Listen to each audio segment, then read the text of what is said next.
Hello, everybody. Welcome back to my channel, and thank you for joining me for another coffee and crime time. And today's case is admittedly a very sad one, but once again, and as always, it's important to talk about. Monroe Township in Clermont County, Ohio, sits on the Ohio River 30 miles east of Cincinnati, and it's home to roughly 7,500 residents. It's also the location of what has been called the worst crime Clermont County has ever seen. On June 15, 2023, 32-year-old Chad Doerman came home from work early and systematically took the lives of his three young sons, aged 7, 4, and 3. After being arrested, Doerman gave a full confession to detectives and was booked into jail with a $20 million bond, the largest ever issued in the county. 4:15 p.m., the first 911 call reaches dispatchers. A woman screaming her babies had been shot. The female that went to the firehouse is advising them that the male shot the entire family. 3 minutes later, a second caller reports a girl running down the street, yelling her father was killing everyone. There are multiple children in the yard. Clermont County deputies arrived to find 3 young boys, ages 3, 4, and 7, shot.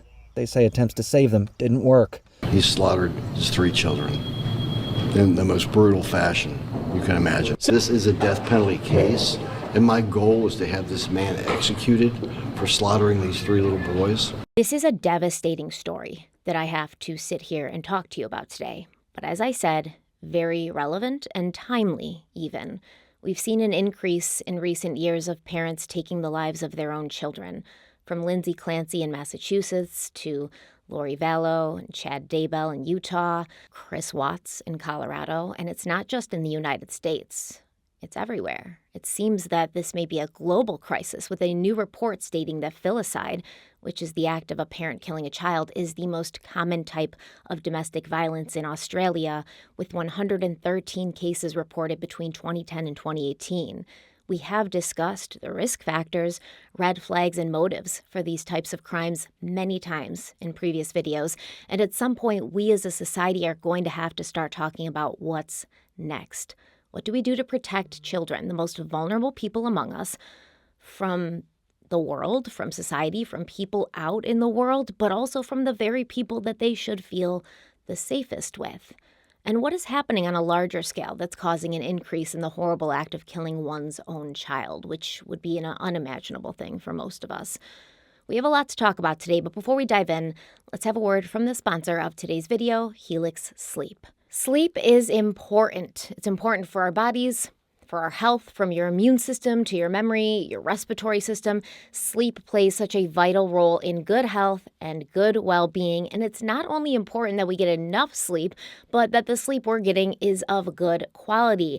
Enter Helix Sleep. Since going to bed on my Helix Sleep mattress, I found that I'm sleeping more soundly and waking up less, which means I'm not tossing and turning all night trying to get comfortable. I used to wake up in the morning feeling very sore, feeling very tired, and I was like, ugh, this is what getting old feels like. But it doesn't have to be that way, because Helix Sleep makes premium mattresses and bedding customized to fit your needs, conveniently shipped right to your door with free shipping in the U.S.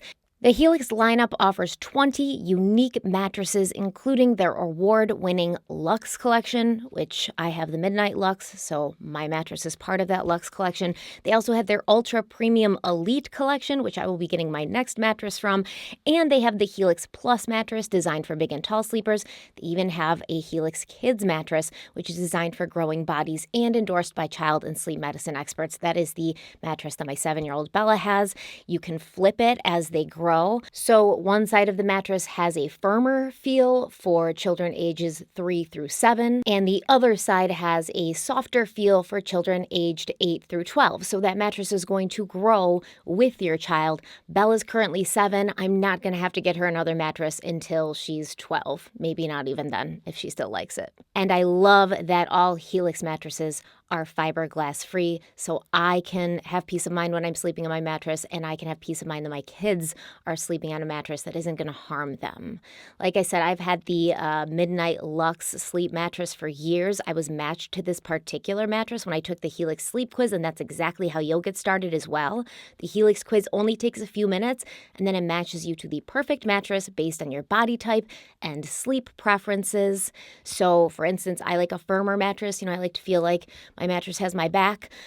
I don't really like to be sinking around, and I always have like a sore back if I have a too soft mattress, and I love to sleep on my side. I always sleep on my left side, curled up as if I'm going to be attacked by wild hyenas in my sleep. But once you take the quiz and get your mattress match, Helix delivers the mattress right to your door, all rolled up in a box, and setup is a breeze. And if I can say that, because everything is difficult for me, trust me, it is. You just unroll it, you put it where you want it, it inflates and gets to its full size, and then you're ready to go. Helix truly has something for everyone. You can even take the quiz with a partner, so the mattress that you share meets the needs of you both.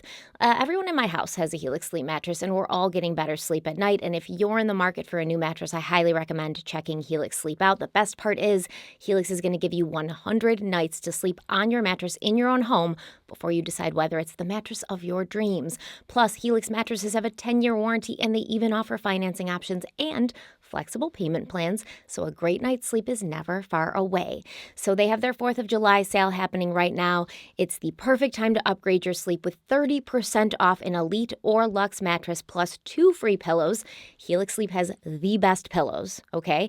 Or you can just take 25% off site-wide with the link below. So all you have to do, click the link below in the description box or go to helixsleep.com/Harlowe to find out more about this limited time offer. Once again, click the link in the description below or go to helixsleep.com/Harlowe to find out more about this limited time offer. Thank you so much to Helix Sleep for sponsoring today's video, and let's dive in. So at this time, not a lot is known about Chad Doerman's background, especially when it comes to the life that he and his wife Laura shared with their 3 sons and her 1 daughter. We know that they lived at 1955 Laura Lindell Road in New Richmond, Ohio. It was a modest home on 3 acres purchased in 2016 for $75,000, and Laura Doerman appears to have been a stay-at-home mom while Chad worked outside of the house. It hasn't really officially been printed anywhere, but there are some reports that Chad did some kind of like construction, maybe installed insulation for a living, and he traveled to multiple job sites in connection with his work. We know that Chad and Laura's 3 sons were 7-year-old Clayton, 4-year-old Hunter, and 3-year-old Chase. And Laura also had a 14-year-old daughter named Alexis from a previous relationship. Alexis also lived with the family on Laura Lindell Road.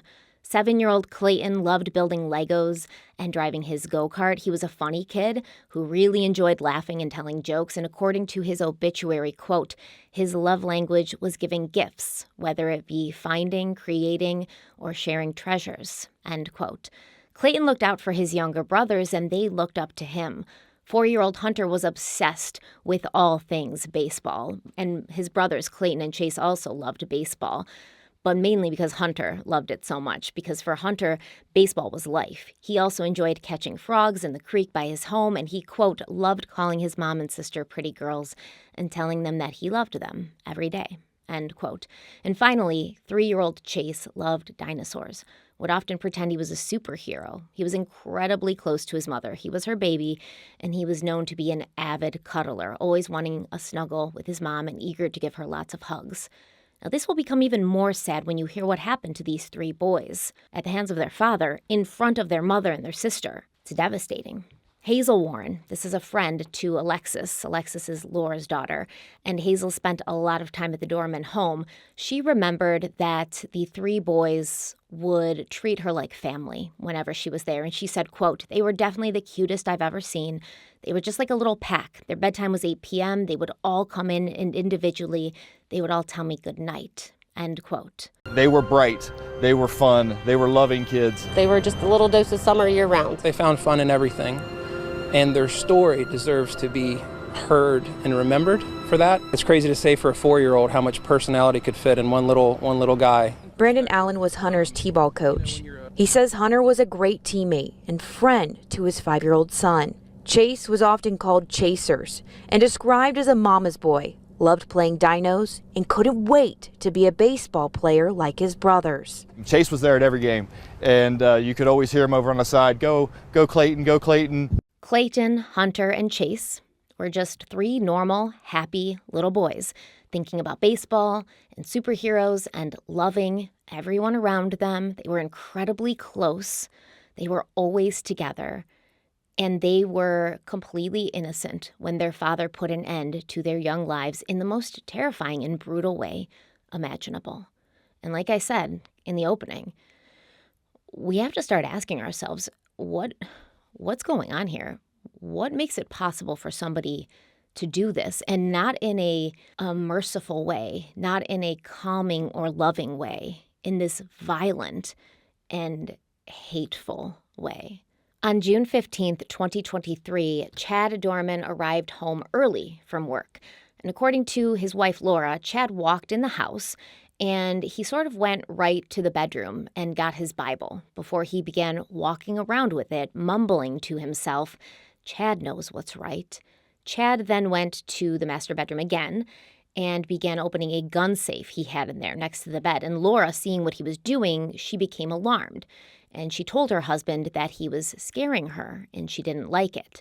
She threatened to call his parents. According to court documents, quote, due to his behavior, the mother did not want him to be alone, so she and their son went into the bedroom with him. After he initially laid down, the defendant got out of the bed, got into the gun safe, removed a Marlin Model 22 rifle, and loaded a magazine. Defendant then shot his son twice, end quote. The son who had been in the bedroom with Chad and Laura was 4-year-old Hunter, and Laura obviously freaked out, right? She began trying to help her son, and she called 911. Laura also began screaming to her other children to get out of the house and run. 14-year-old Alexis, who was in the living room watching television, ran to the master bedroom, saw what was happening, and began running with her other two brothers out of the house. But 7-year-old Clayton apparently ran the wrong way, out of the back door towards a field. So there'd be a front door of the house that led out towards the driveway and then the street, and then the back door which led towards the backyard. Alexis screamed at Clayton to keep running as Chad Doerman calmly left the bedroom with the gun in his hand and pursued his young son. Clayton only got about 300 feet away before he was gunned down from behind by his father, and he fell to the ground. Alexis said that Chad approached Clayton as he laid on the ground. Chad looked back at her, looked at his son, and then shot the little boy at close range. Seeing this, Alexis grabbed her youngest brother, 3-year-old Chase. She began running to the road, headed for the nearby fire station, but Chad cut her off before she made it. Chad pointed the gun at Alexis and told her to put her brother down.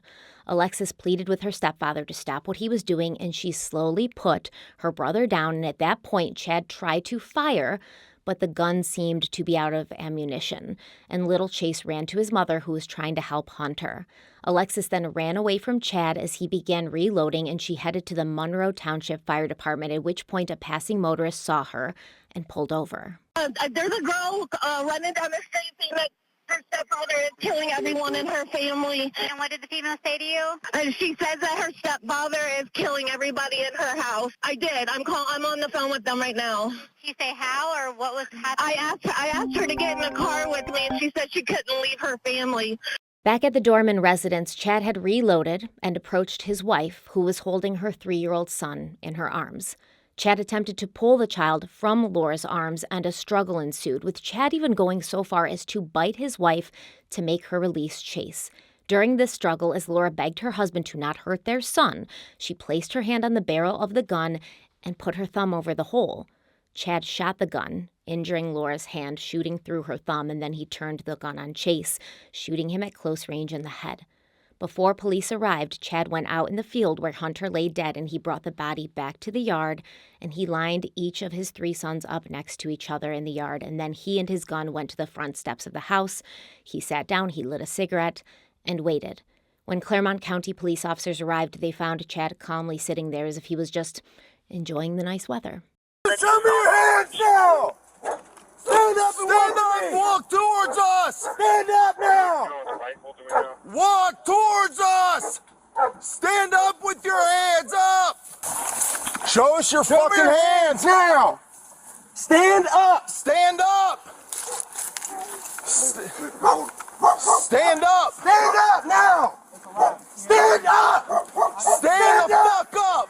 EMS, the stage, and air carrier is going to go ahead and fly whenever any units can advise. Get your hands out of here.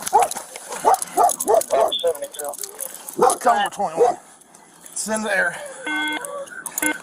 Those guys can confirm that there's people that need first aid, and that's the shooter who's not complying. They need to take care of them. In the background of this body camera footage, you can hear a hysterical Laura screaming with pain at her husband, telling him that he took her life. Main. 3 kids down, 16 Down. 63, we're 21. Have EMS respond over here. You're clear, they're being advised. Robert 34, just started mass casualty response. 63, do you want them to respond to the Laurel Lindale address? Where exactly do you need them? We're right in the front yard.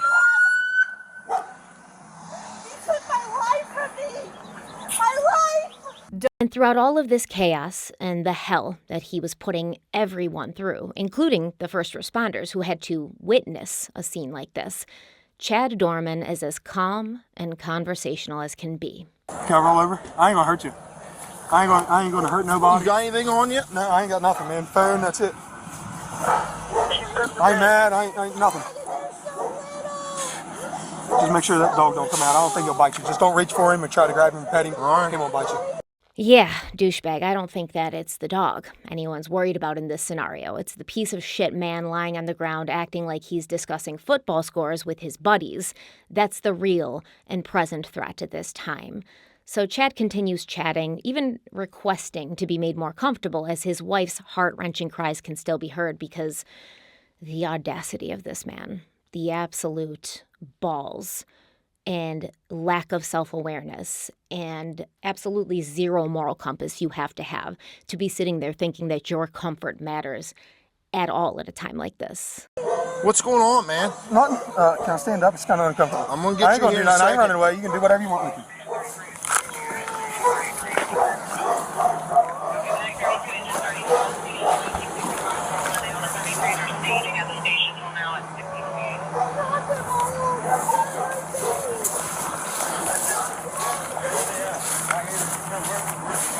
Here.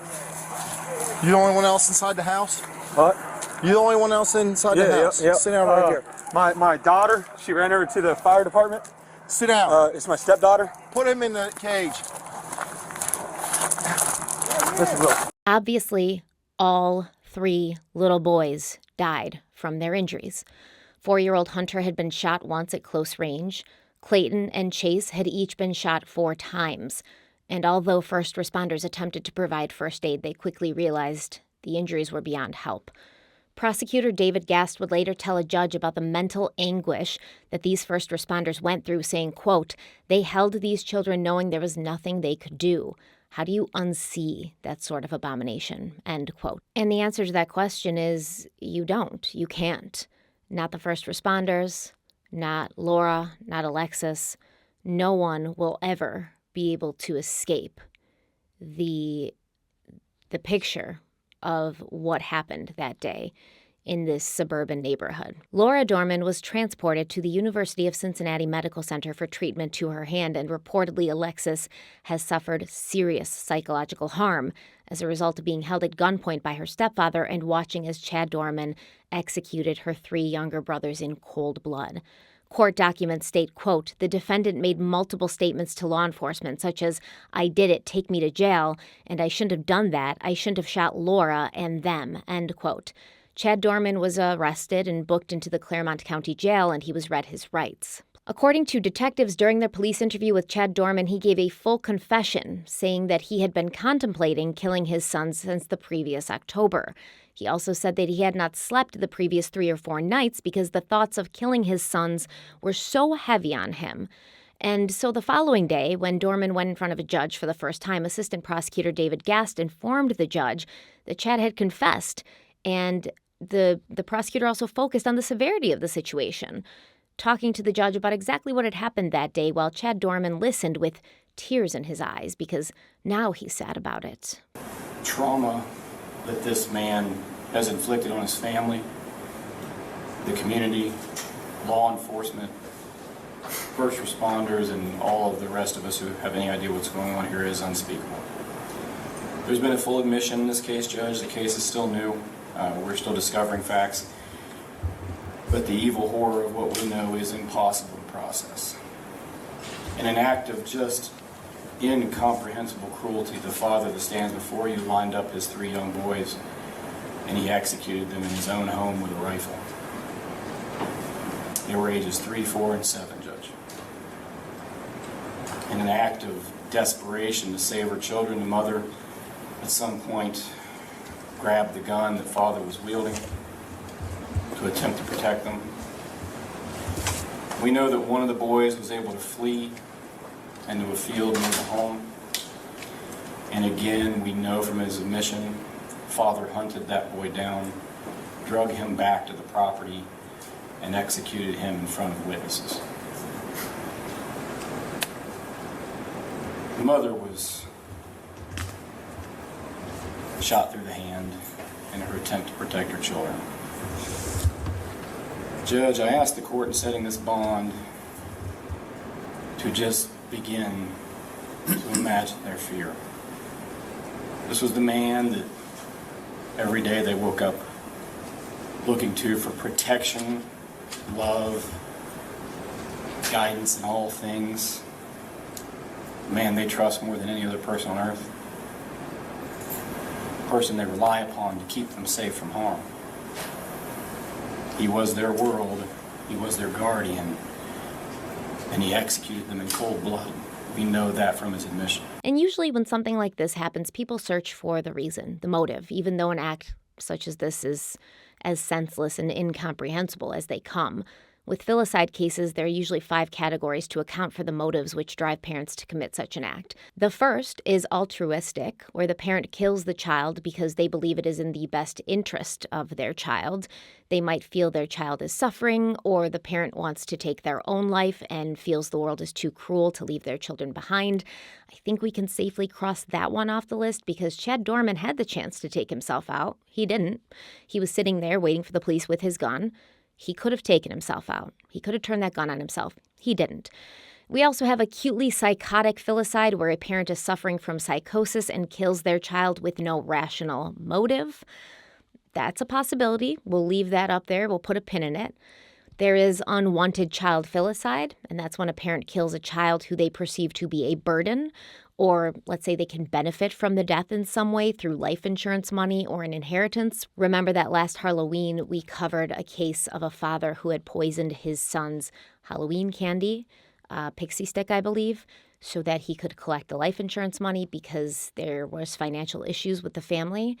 Now, as far as we know, and this has been reported on, this has been checked into, Chad Doerman and the Doerman family in general was having no financial issues. They were up to date on their bills, up to date on their mortgage.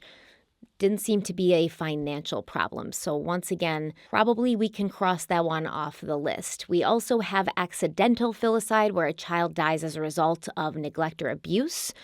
Once again, cross it off the list. That's not what happened here at all. And finally, we have spousal revenge filicide, when a parent kills their child or children to exact revenge on their spouse. And I'm going to lean towards this one a little bit because, like I said, the background of Chad Doerman was looked into in order to see if there were past issues with criminal behavior, domestic violence. Besides a few traffic violations, there was only one incident that stood out. In January of 2010, Chad was accused of choking his father, Keith Doerman. Now, the charge was dismissed on August 26, 2010, when Keith failed to show up for court. And at this point, Chad's father, Keith Doerman, he claims the incident was just a misunderstanding. Keith is now 59 years old and living in Port Richey, Florida with his wife, Gloria. He's also decided to come out in defense of his son. He said both he and Gloria are trying to comprehend how Chad could have murdered his children, and he said, quote, "There was something going on in his life that he couldn't handle no more. I can't talk to him. They aren't letting me talk to him, so I don't have any answers. He probably hid a lot of stuff from me," end quote. Keith says he believes his son just snapped and stated, quote, I don't know if it was financial. I don't know if it was mental. I don't know if it was work-related. I don't know. I can't talk to him, end quote. Keith said that his son, Chad, is a fun-loving guy, a good kid, and a super father. And they had just seen each other the previous week, and at that point, Chad had seemed fine, his normal jokester self. It was also looked into to see if the Doermans were having financial issues, like I said, and it seems that there was none. Mortgage was up to date. Chad was gainfully employed. However, there may have been issues in the marriage, and it seems that Chad Doerman may have also had an issue with anger, often losing his temper with his children and wife in plain view of the neighbors. Dude was an asshole. Richard Kincannon tells me Chad Doerman had a temper. He told me he witnessed him often treating his wife and kids poorly. You felt like he was just angry, generally speaking. He was every day. Heard him. There wasn't a day he didn't yell at his wife and kids out there. What would he yell? All kinds of shit. He was just angry, yelling at her all the time, treating her like. So when you look at that house now, what do you see? You honestly want to know? Yeah, I do. I still see the babies sitting in the yard, laying in the yard. One was right there by the tree, right by the road, not even 20 feet from the road right there. This is where that dude laid him. Laid the one up there right beside that silver truck to the left of the tire, about 5 foot. That's all I see every time I come out here. That's why I try to look at that, focus on that. A tent now covers a memorial of candles, cars, and cuddle toys. Kincannon tells me he's struggled to eat or sleep since the murders. He watched Chad Doerman cry at his arraignment and had no compassion for him whatsoever. He knew what he was doing. He planned it. It was premeditated. He shouldn't have a bond. He should never see daylight again. And according to Laura's daughter Alexis, several months before the murders, she and her mother had had a conversation during which Laura said that if Chad kept drinking and causing issues with their neighbors because of his drinking, she was going to divorce him. A friend of Chad's, his name's Mark Holland, he also spoke on Chad's anger issues, saying, quote, he had a bad temper, really bad. I think he was a bomb ready to explode, end quote. So it looks to me as if Chad Doerman's motive in doing this had a lot to do with his inability to emotionally regulate and possibly an urge to get back at Laura for even thinking about leaving him. And he did this by taking the most important thing to a mother, her children. Now, some people might ask the question, if Chad wanted to hurt Laura, why did he kill her 3 sons and not her daughter Alexis? It's a really good question. It's one I've asked myself too. I almost feel like it was a blood thing. Like, these are my children, and so I have the right to take them from this world. Like, I helped bring them into this world, and I am entitled to take them. But Alexis is not my child, not of my blood, and you know, she belongs to another man, so therefore I don't have the right to end her life. You know, that's really the only thing that I could think of when I'm trying to ask myself, why would Chad take the lives of his 3 sons but not Laura's daughter, especially if it was, you know, aimed and targeted at Laura to hurt her. Let me know what you think in the comments about that. But 7 days after the murders, a grand jury returned a 21-count indictment against Chad Doerman, including 9 counts of aggravated murder, 8 counts of kidnapping, and 4 counts of felonious assault. Each count carried the death penalty.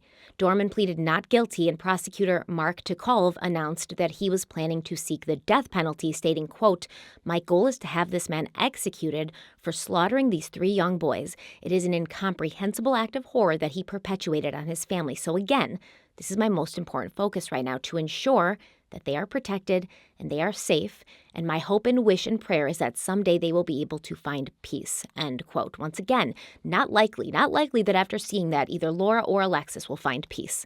I don't know how you could.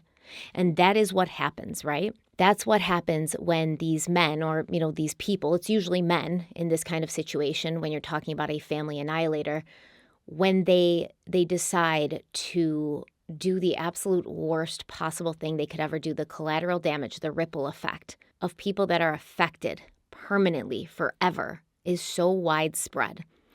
And it's almost like that's what they intended. They wanted to hurt as many people as possible, and they knew that they could do that by taking the lives of 3 little boys who were innocent and didn't deserve it at all and had their whole lives ahead of them.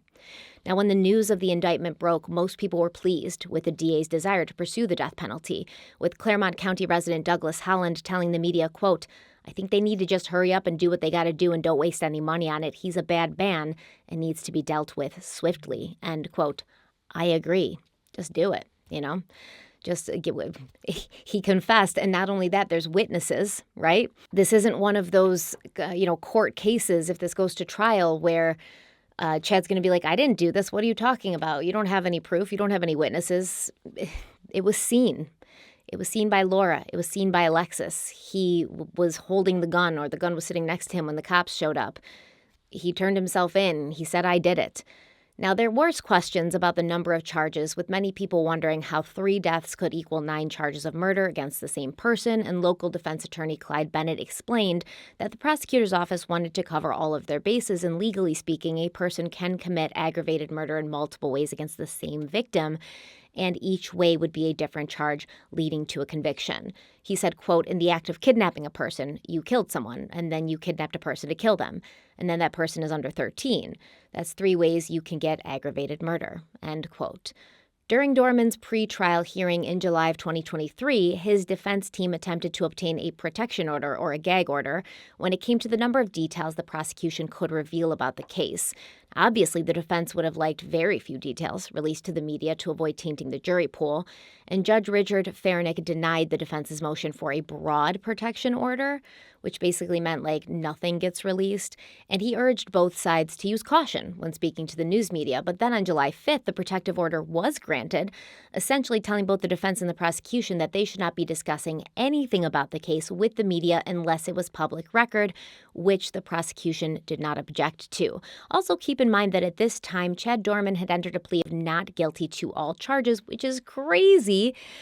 Like I said, people witnessed the crime. He had the gun. He confessed, but apparently this is just standard procedure. It's kind of like the expected plea. The trial for Chad Doerman was scheduled to begin on July 8th, 2024, with a motions hearing scheduled for November 20th, 2023. And that trial was expected to last at least 4 weeks. And at the time the trial was scheduled, the prosecution had still not revealed a potential motive for what they believed had happened. By September of 2023, the defense had already filed 34 motions, which Judge Farnick would address during the November court date. By the time that date arrived, the motions the defense team had filed had reached 41. And according to former Hamilton County prosecutor Mike Allen, the list of motions were pretty standard in death penalty cases, saying, quote, "They file every motion you can possibly think of," end quote. Basically, this does make sense. If your client's facing the death penalty, you're going to try to throw anything at the wall and see what sticks. And a few examples of these motions were the defense requesting that Chad be allowed to appear in regular clothing, not jail attire, and without restraints when he appeared in court for his trial. Another motion requested that the gruesome photos of the crime scene be excluded from trial. There were several motions pertaining to jury selection. The defense wanted each juror questioned one by one and one-on-one instead of in a group setting with everyone listening. And they also requested that the jury questionnaire be completed prior to jury selection. Mike Allen said that although most of these motions were typical and expected, there were 2 he'd never seen before. The first was a motion to prohibit any references to the trial's first phase as the guilt or guilty phase. So typically, the first phase of the trial, where you sit there and hear evidence, that's called the guilt phase, because you're trying to figure out whether someone is guilty or not. The defendant is on trial, and the jury is going to decide whether he or she is guilty or not guilty. And Allen believes that Doerman's lawyers just don't like that language because they don't want a jury to associate their client with the word guilty, even though he is. Additionally, another motion asked for a fair jury pool that included convicted felons who have served their sentences. Mike Allen said, quote, "The thought must be that if you've been convicted by a jury and served time, you might be sympathetic to a defendant," end quote. I don't know if that's actually accurate. I think that it's not a smart move at all because even the most hardened criminals take extreme offense to violence against children. So I'm not sure how sound that theory is. And it's kind of insulting, honestly. Well, if you're a felon, if you've served time, if you broke the law, you'll understand why, somebody else broke the law. But You didn't break the law. You murdered your 3 innocent young sons. I don't know if anybody's going to be more sympathetic to that, Chad. And I don't think that you assuming that, former criminals are is going to make them feel very warmly towards you. Like you thought that these criminals would be more understanding about you killing your sons. I don't think it's a good move. I don't think it's a good move. If I were Chad Doerman, I wouldn't be hanging my hat on the sympathy of those who actually committed crimes and served their time. Because why would they help you get off on charges and not serve your time for such a heinous crime? I'm not quite sure. Maybe they're hoping that these people don't think he should get the death penalty. Maybe that's the hope. I don't know. Once again, let me know in the comments what you think about that. When Chad appeared in court, he was wearing a blue button-up shirt and khakis, and the judge acknowledged that while in county jail, Chad had not caused any problems, and he'd been compliant each time he'd appeared in front of Judge Fairnick. Chad Doerman no longer looking like an inmate, though still in shackles Monday.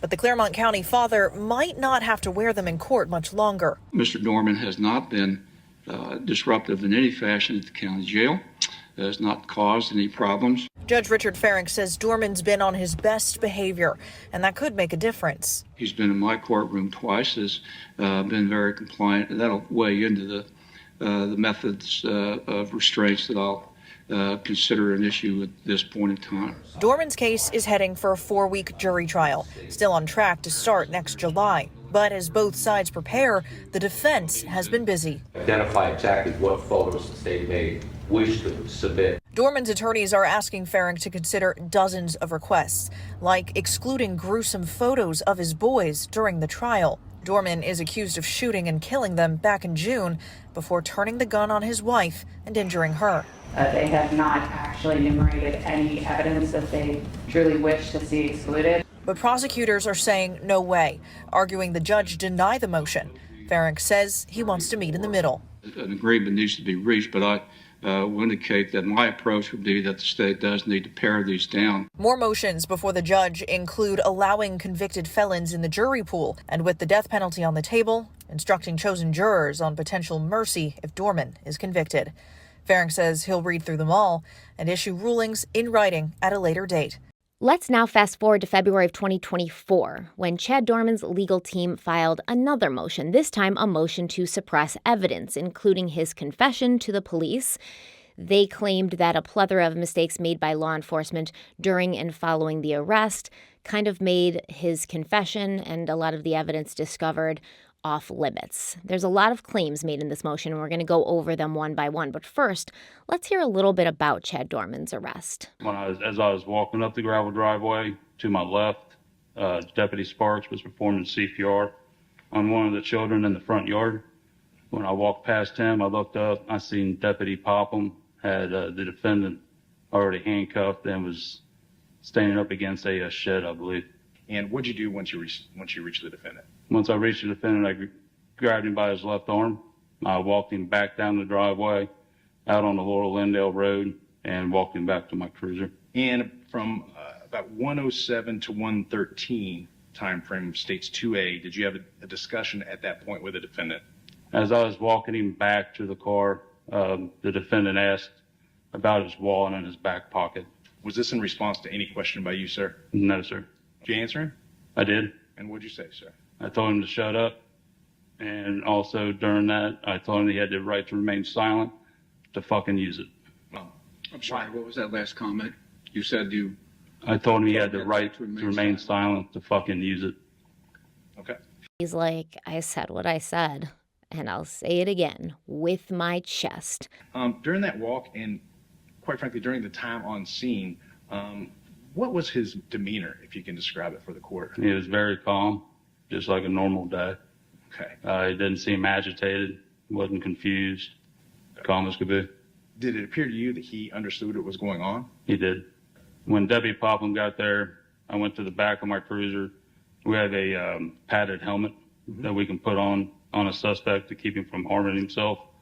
So I went back and got that. At that time, Deputy Popham opened the door. When the door got open, the defendant said it was hot as crap back here and that his cuffs hurt. Did the defendant yell out, "Take my ass to jail"? He did. Okay. So was that in response to anyone asking him a question, or Was that just a voluntary statement of his? It was just a voluntary statement. Nobody asked him anything. Okay. Did you respond to him at all? I did not. Did you ask him any questions based on that? I did not. Okay. Okay. Do you recall him saying, "I will not hurt anyone. I will not hurt a cop or anything"? He did say that quite often. Okay. Did he say, "I'm not going to hurt anyone. I'm not going to hurt myself"? He did. Okay. Were you able to hear that because the door was open? He was speaking. The door was open at that time, yes. Okay. So you heard that clearly, sir? Yes, sir. Thank you. And about 32 minutes, 22 seconds of the State's Exhibit 2B, do you recall the defendant exclaiming something that sounds a bit like, "She started the whole fight with me"? Do you recall that? I do. Okay. It kind of sounds like my theory of Chad Doerman killing his children to get back at his wife is looking more and more accurate. And some people might ask, well, why didn't Chad just kill Laura if she was the one he was mad at? Well, because he would know how much she loved her children. He would know that it would be a far worse sentence to witness them die, be unable to save them, and then have to walk the world every day for the rest of her life without them, knowing that she was unable to save them. And then he continues to yell some things, but were you able to understand what he was saying? Not really. They were like mumbles. Okay. About 35 minutes even in the State's Exhibit 2B, the defendant calls out, "Hey, bud." Do you know who he was yelling to, sir? I have no idea. I don't know if he was yelling to me. Okay. Did you respond to him? I did. Okay. What'd you say? I asked him what. Okay. Did you have any other discussion at that point? He never answered me. Okay. Thank you. So do you have any idea what that was in reference to? I have no idea. I was heading back to the Clermont County Sheriff's Office.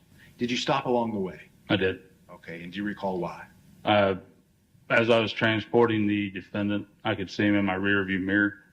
I noticed that the seatbelt had came off, and then I noticed what appeared to me that he was trying to wrap the seatbelt around his neck. I walked back up, opened the driver's side passenger door, and told the defendant to sit back while I adjusted his seatbelt. Did he say anything to you at that time, sir? He just said his cuffs were hurting so bad he couldn't sit back. Okay. How'd you respond? I told him that he had to sit back. So he then sat back. I repositioned the seatbelt and made it tighter to where he wouldn't be able to slip out of it. Okay. Did you adjust his cuffs at all? I did not. They had already been double locked so that they wouldn't be tight. Is that correct? Yes, sir. Oh, are the poor itty-bitty baby's handcuffs too tight? Are you hurting? Are you hurting, Chad? Ugh. Okay, let's talk about the claims Chad's lawyers made about why his rights were violated. First, when deputies arrived on the scene at the Doerman residence, defense attorneys claimed that they used aggressive language towards Chad Doerman. And he was probably 15, 20 feet as he was walking past us. He was past you? Yeah, he was past us. Okay. Do you recall him saying anything? I did. Okay. And whom was he speaking to? Do you know? Could you tell? I really couldn't tell. Okay. And what did he say, sir? He just asked if that was him. Okay. Do you recall particularly specifically what he said, sir? He specifically said, "Is that the motherfucker?" Okay. Did he say anything else? He did. He said, "Shut the door before I kill the fucker." Okay. Gotcha. Personally, I hold no issue with any of this. I think it's a very human response. I think that most, if not all of us, would have the same sentiment if we showed up to a house and saw 3 little innocent boys lined up dead in the yard after their father had hunted them down and put bullets in them and murdered them in cold blood in front of their mother and sister. I hold no issue with it. The defense team also claims that Doerman's constitutional rights were violated because one of the detectives, Mike Ross, who led his interrogation, didn't have Chad sign a printed waiver instructing him of his Miranda rights. Instead, Ross read the rights to Chad from a card.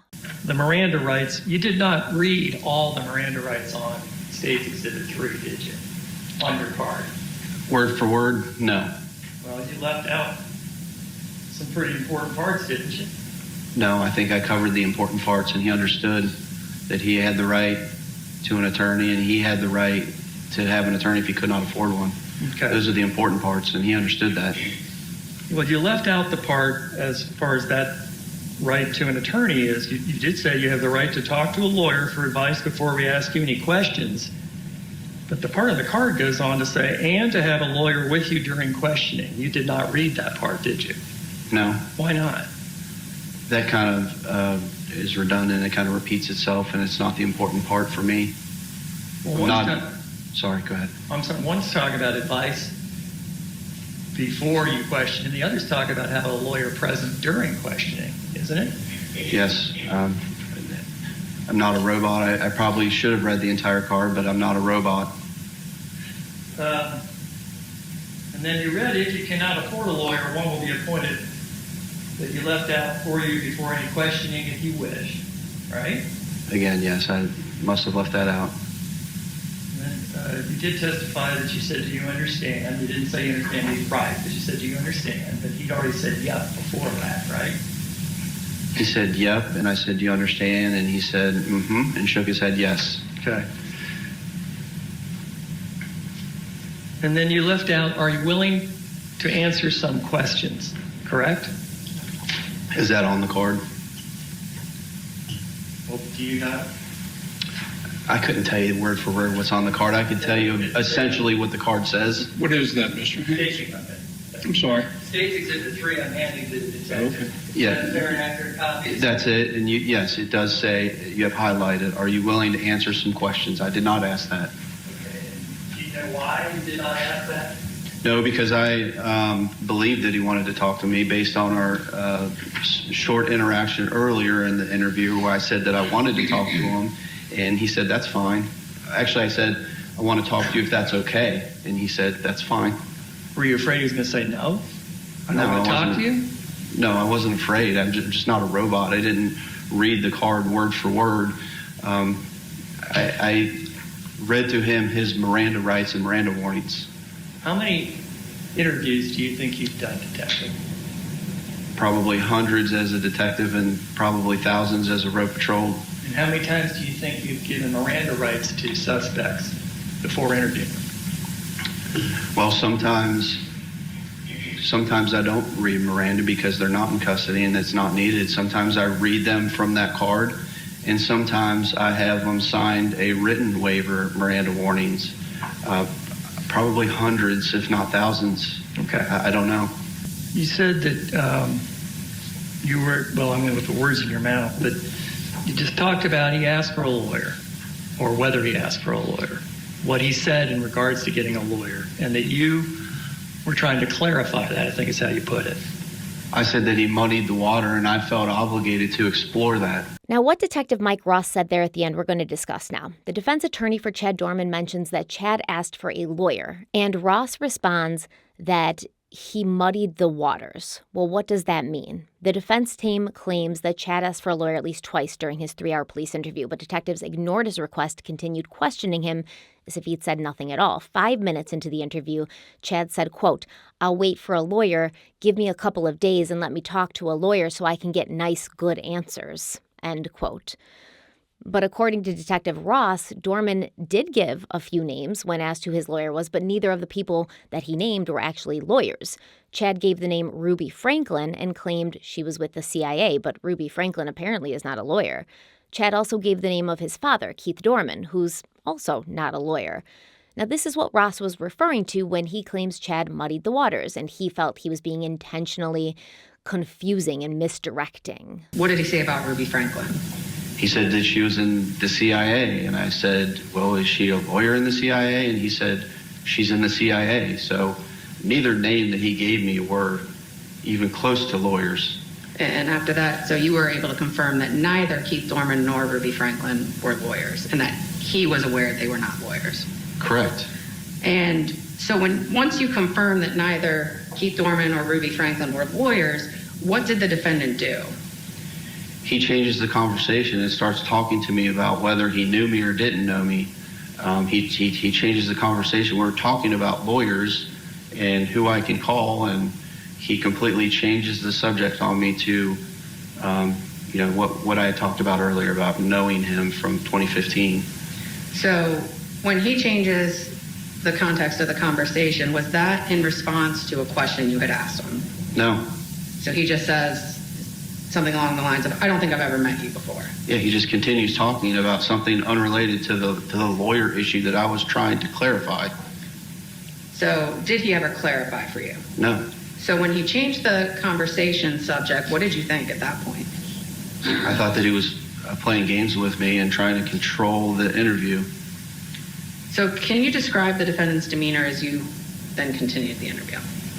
Yes, it continued the same. His demeanor continued to be the same. When I would ask questions, that were unrelated to what had happened that day. He knew the answers right away and had lots of details and could remember things. When I asked him about the tough questions about did you shoot your sons, the things that really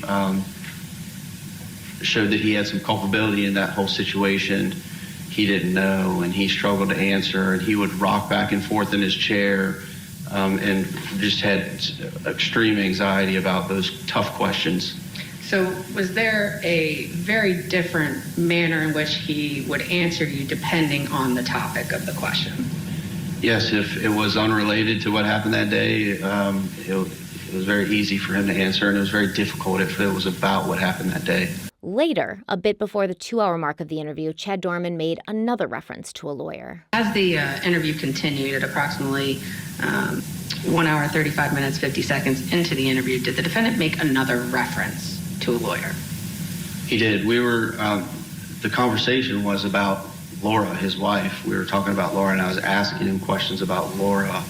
And then he, again, interrupts me and says, "Who's the lawyer?" And at the time, I thought that he said, "Who's Laura?"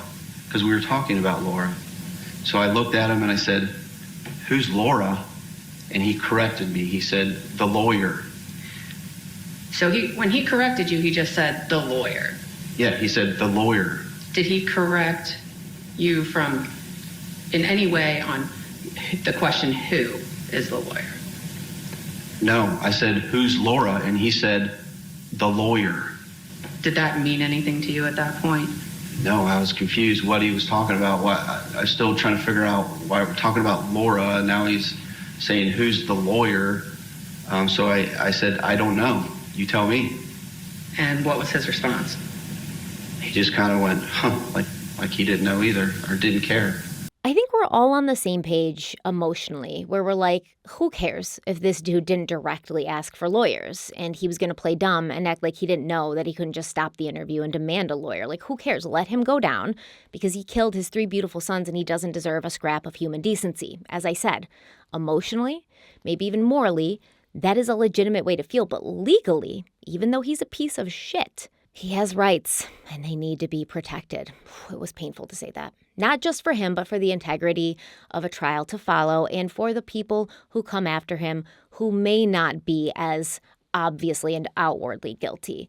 So if the defense can distract from the greater issue at hand by pointing out moments where the police failed to protect Chad Doerman's rights, they can get pertinent information removed from the trial, which ultimately is going to make it more difficult to get a guilty verdict, which is what we all want and what Chad Doerman deserves. He deserves the death penalty.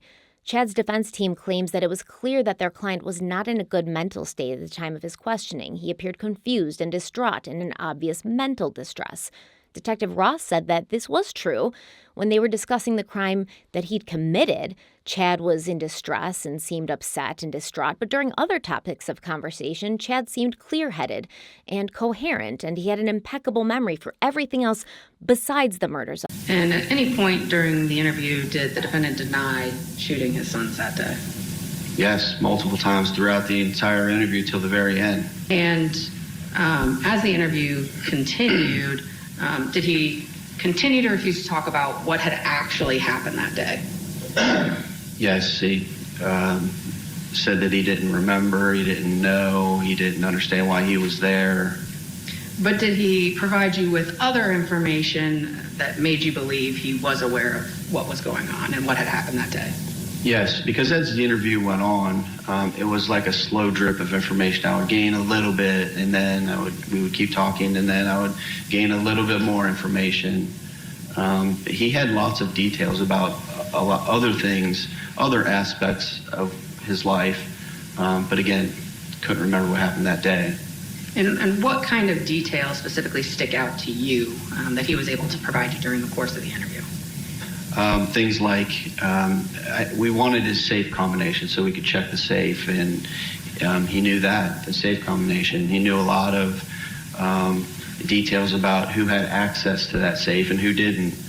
He had extensive details about when the last time Laura shot his gun, which was about 10 years ago.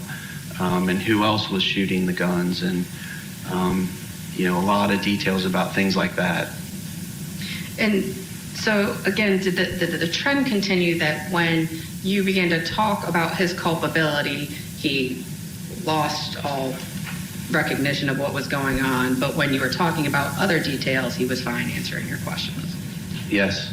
And this is why the defense wants everything that Chad said in that police interview suppressed from trial, because all of it was said after he had asked for a lawyer. Even though, did he ask for a lawyer? Yeah, he technically did ask for a lawyer. He's like, I'll wait for a lawyer. Give me a few days so I can get some nice, good answers. He asked for a lawyer in the most, just gross, icky, I'm going to, figure out what I can say that's not going to get me in any more trouble kind of way. But still, he asked for a lawyer. And so everything that he said, all the confessions, all the admitting to what had happened, came after that. And remember, that was about 5 minutes into the interview. Now, Assistant Clermont County Prosecutor Laura Barron Allen said that Chad Doerman knowingly waived his right to an attorney and answered questions on his own, making only ambiguous statements about speaking with a lawyer. Detective Ross also mentioned a few statements that Chad had made during the interview, such as claiming that the Bible says, quote, you kill your firstborn, you kill your secondborn, you kill your thirdborn, but first you're supposed to kill your wife. I didn't kill my wife, end quote. Now, apparently this was from the Bible, but I really did search, okay? I did some Bible research. Couldn't find anything that said exactly that. I did find some things that maybe were similar, but nothing that was exactly like that. And I know that there's people here who are far more religious than me, far more familiar with the Bible than I am. And if you have an idea of what he might have meant or what part of the Bible this came from, let me know in the comments because I'd be very interested to know. Reportedly, it was not until the end of the interview that Doerman admitted to the killing of his sons. He also claimed his wife Laura had poisoned him, and when Detective Ross asked if Chad would consent to a blood test so they could look into those claims, he agreed. There was a hearing to kind of go over these issues that the defense team was raising, and Detective Mike Ross was on the stand, and the defense team asked Ross some questions while he was on the stand that foreshadowed what they planned to argue during the trial. Ross was asked if he had dealt with mentally ill defendants in the past and how familiar he was with psychosis. The defense also claimed that after being booked into jail, Chad Doerman's HIPAA rights had been violated. So clearly, we can sort of see a mental insanity defense being built here. The defense team also claimed that after being booked into jail, Chad's HIPAA rights and rights to privacy were violated when he was seen by a nurse and social worker in his cell, and statements were made to these people while police officers wearing body cameras remained in the cell. Additionally, there were claims made that interactions between Chad Doerman and a public defender were not conducted in private, but in the presence of 5 or 6 deputies, and this was also recorded on a body camera worn by one law enforcement officer. The defense said, quote, officers have continued to video record Mr. Doerman throughout his incarceration. Some of these interactions have elicited statements from Mr. Doerman that may be incriminating. End quote. The following month, in March of 2024, Judge Richard Farnick finally ruled on the motion to suppress, and he ruled in the defense's favor, saying that Chad Doerman's Miranda rights had been violated twice. The ruling stated that Doerman's rights were violated because Detective Ross had failed to properly and fully advise Chad on his rights prior to a police interview. Therefore, Chad's statements during that police interview would not be allowed in trial. Chad's rights were also violated, according to Judge Farnick, when the interview continued after he had, quote, unequivocally and unambiguously invoked his right to counsel, end quote, at the point that he told Ross he would wait for a lawyer and to give him a few days to get some nice, good answers. However, the judge did say there was no evidence of Doerman's statements being involuntary due to outrageous police conduct. So basically, Chad hadn't confessed or falsely confessed just to get the interview to stop, that the police hadn't bullied him or scared him or lied to him into confessing. Now, a few weeks after this decision came in, Chad Doerman changed his plea from not guilty to not guilty by reason of mental insanity. And like I said, I'm sure none of us saw that coming. His attorneys claim he wasn't legally sane at the time of the shootings. Most attorneys wouldn't do that at the beginning unless it was the most blatantly obvious example of it. I discussed the plea change with criminal defense attorney Mark Crumbine. He says claiming a defendant is not guilty by reason of insanity or NGRI is difficult, especially in Ohio, because the state has one of the highest thresholds in the country. Basically, the rule of thumb is the person can't know the difference between right and wrong, and they also don't know the difference between reality and fantasy. I'm oversimplifying it, but that's basically how it works. Doerman's defense team filed NGRI Monday. That same day, prosecutors requested an expert opinion. Judge Richard Ferenc ordered the psychiatric evaluation Tuesday. It all comes after a major ruling earlier this month when Ferenc determined Doerman's Miranda rights were violated during his interrogation. So Doerman's statements made to investigators will not be allowed at trial. Moving forward, how does this impact the trial itself? As far as, does this put more burden on the prosecution? You can have a fight about legal sanity or insanity during the trial. I mean, that can be a trial issue. Well, today the judge ordered a second psychiatric examination. Doctors are now going to try to determine Doerman's mental condition at the time he's accused of killing, again, his three sons, Chase, Hunter, and Clayton. As I had mentioned previously, Chad Doerman's trial was initially scheduled for July. This month, July of this year, and the prosecution had made it clear that they would be seeking the death penalty. At the beginning of May 2024, Doerman's legal team filed another motion to have the death penalty dropped, like take off the table. That's not an option for a sentence, claiming that their client had a serious mental illness at the time of his offense. And the motion promised to submit an expert's report supporting this claim by June 3rd, causing the July trial date to be vacated and a pre-trial hearing to determine whether Chad is eligible to receive the death penalty is scheduled for August next month, which means the trial will most likely not be scheduled until sometime next year. Now, before the August trial, both state prosecutors and Doerman's defense team will have separate mental health evaluations done on him, and Judge Ferenc will be retiring before the time of the trial, so a completely new judge will be appointed to the case. And we will be following along with the case, and I'll be giving updates when that trial begins. But what do you think about this? This is a very horrendous case. And I think even with the judge ruling that Chad's confession will not be allowed into the trial, I think that the jury is still going to vote to find Chad guilty. Obviously, a lot of this is going to hinge on what the mental health experts say. And I anticipate that the defense's mental health expert is going to say Chad Doerman was, in some sort of psychosis, and the prosecution's mental health expert will say he was absolutely fine. He was an alcoholic with an anger problem. He was afraid his wife was going to divorce him, and he snapped. I will also say, though, I don't believe killing your 3 children in any way, shape, or form is the sign of a mentally well person, but that does not mean that he's not guilty due to mental insanity. If he knew what he was doing was wrong, he's still guilty of murder. So let me know what you think about this case. Let me know what you think is going to happen to Chad Doerman. And obviously, he will most likely be going to trial unless something crazy happens and he changes his plea to guilty and kind of takes a deal. That may happen. I don't know, to avoid a trial. But if they do go to trial, we will be covering it and we'll talk about it because I'm sure we're going to get so much more information, considering that there was a gag order and we didn't get a lot of information released in the month and, the year following this crime. We're going to find out a lot more about what happened during the trial. So let me know what you think in the comments. But before we leave today, let's talk about Stephanie's Small Business Showcase. And today's Small Business Showcase comes to us from Danny Cohen, who owns an Etsy shop called Little Shop of Odd. The message that Danny sent me says, I hope this message finds you well. My name is Danny Cohen. I'm a huge fan of your channel. Thank you so much. You are such a talented writer, and I appreciate the historical detail you add to each case/story you cover. You did such an incredible job covering the story of Bonnie and Clyde. I genuinely never wanted to end. Me neither. I wanted to keep going.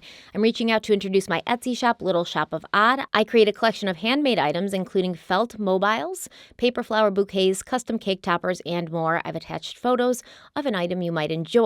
I would be honored to be featured in your small business showcase and thought my products could resonate well with your audience. If you have a moment, please feel free to head over to my Etsy shop to see my full inventory. I dream of expanding my business. I just need a little help being seen, and that's exactly what Stephanie's Small Business Showcase is for. So if you go to Danny's Etsy shop, We find that they are in Colorado Springs, Colorado. Oh, how cute. So these little felt mobiles, they're like baby mobiles. Am I saying that right? Mobile? That's Alabama. Mobile. They have a Halloween baby mobile. Am I saying this right? Mobile? You know what I mean. I'll have Nev put pictures up. There's a Halloween one with a little ghost that has a bow on it, and a little Grim Reaper and a little mummy, and it's so cute. And there's a moon and some clouds. These are very creative. There's also a little explorer hiking in the desert one with some cacti and some hiking boots and clouds. There's, oh my goodness, these are super cute. And when Danny says that they do cake toppers, I mean, these are very intricate, very creative cake toppers. These are not just your basic cake toppers. These are very, very cute. There's bridal bouquets here. These are just very well constructed, very creative. Oh, the magical owl baby mobile. I can't say it anymore. There's an Australian animals one with a koala and a parrot. Kangaroo. Adorable. Oh my goodness, under the sea. There's like a little crab and some whales and fish and waves. Adorable. I love this. So go and check out Little Shop of Odd. Tell Danny I sent you and make sure to support small businesses. Thank you so much for being here. As always, don't forget to like the video if you liked it. Share it if you think it's worth sharing. Subscribe if you haven't already. Stay kind, stay beautiful, stay safe, and I'll see you very, very soon. Bye.